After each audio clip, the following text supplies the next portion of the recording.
Ja, im Wald Bäume anschauen. Das ist nicht einmal ein Witz, das mache ich wirklich gerne.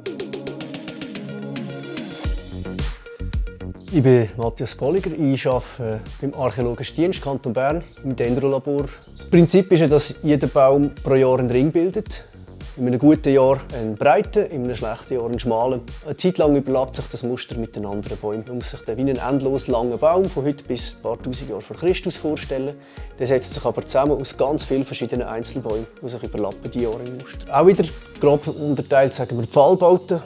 Dort die Taucher unter Wasser nach dem Dokumentieren schneiden ein Stück ab von diesem Pfahl. Die kommen nachher zu uns. Wir schneiden mit der Bandsage eine Holzscheibe ab, die Oberfläche präparieren und dann können wir die Jahrringabfolgen messen. Bei Bauuntersuchungen ist es anders. Die können wir natürlich nicht einfach Scheiben rausschneiden, wenn das Haus noch stehen bleiben. Dort haben wir kleine Kernbohrer, wo wir Bohrkerne rausnehmen können. Wir nehmen die Proben und sie so präparieren, dass man die Abfolge von diesen Jahrringen möglichst gut sieht. Nachher gehen wir auf den Messtisch und die Abfolge von breiten und schmalen Ringen dort messen.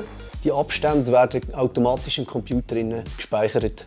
Dann haben wir die Jahrring-Zeitreihe in unserem Programm im Computer und dann vergleichen wir das mit all unseren Referenzkurven. Dann schauen wir, wo passt es am besten drauf oder passt es überhaupt noch mehr drauf. Und die grösste Freude ist, wenn wir ein Holz vermessen und dann gibt es ein Datum. Es gibt einfach einen einmaligen Einblick in einen Zeitraum, weil man sonst eigentlich null Wissen hat darüber. Dann wissen wir, wann ist der Baum gefällt wurde.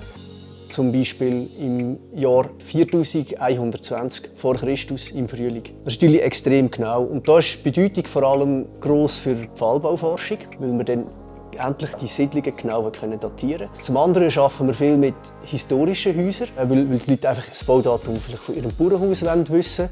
Und das andere ist nachher auch ein wichtiger Beitrag für die Forschung, wenn es darum geht, zum Beispiel Stadtgeschichte. Ist jetzt das Gebäude von unten bis oben noch original im Kern? Wann hat man Umbauten vorgenommen? Das können wir mit der Dendrochronologie beantworten. Ein bisschen lange Sätze, he?